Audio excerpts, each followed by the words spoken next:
I know that as a country, it's very difficult for people to believe that racism and misogyny, they're just alive and well. I think that we don't want to think that about ourselves, our neighbors, our friends, but it's my lived experience tells me that it does still exist, even if your lived experience doesn't tell you that it exists. And you know, the facts support that. I think we have a graph. If you look at there's a clear racial divide in who voted for Trump as opposed to who voted for Kamala Harris.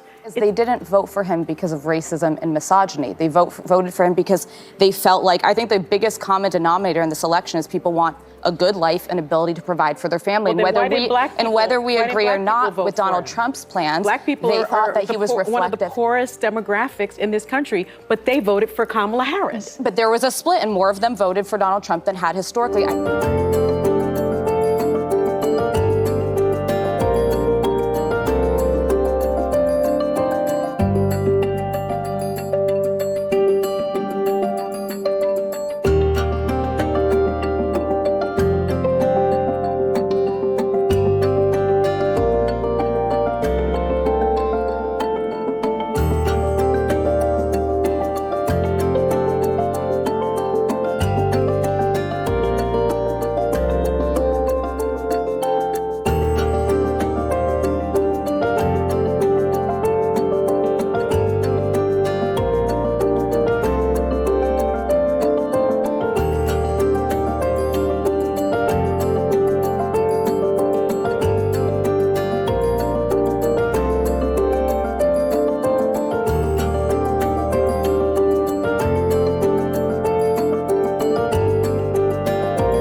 Now let's take a look at this picture from yesterday's UFC event. It's President-elect Donald Trump, you can see there, the world's richest man, Elon Musk, Tulsi Gabbard, and RFK Jr.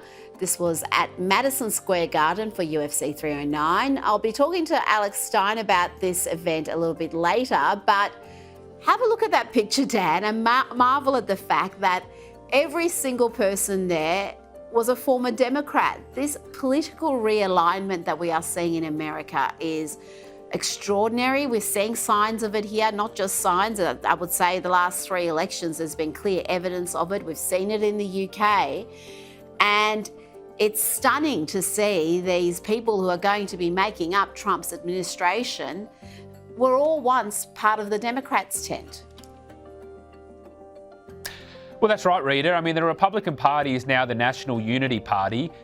They've got people on all sides of politics that are in their administration. And it's amazing that Trump has been the one that has actually brought, or is now starting to bring the country together with, as you say, former Democrats having key roles, or Democrat voters and supporters having key roles in his administration. This is the realignment, which is those who used to be Democrats, and you could probably put Joe Rogan in that camp as well, at least someone who was on the left, and said, well, you know, I was on the left because I support free speech and civil liberties and so forth. But then they lived through COVID, they lived through the lockdowns.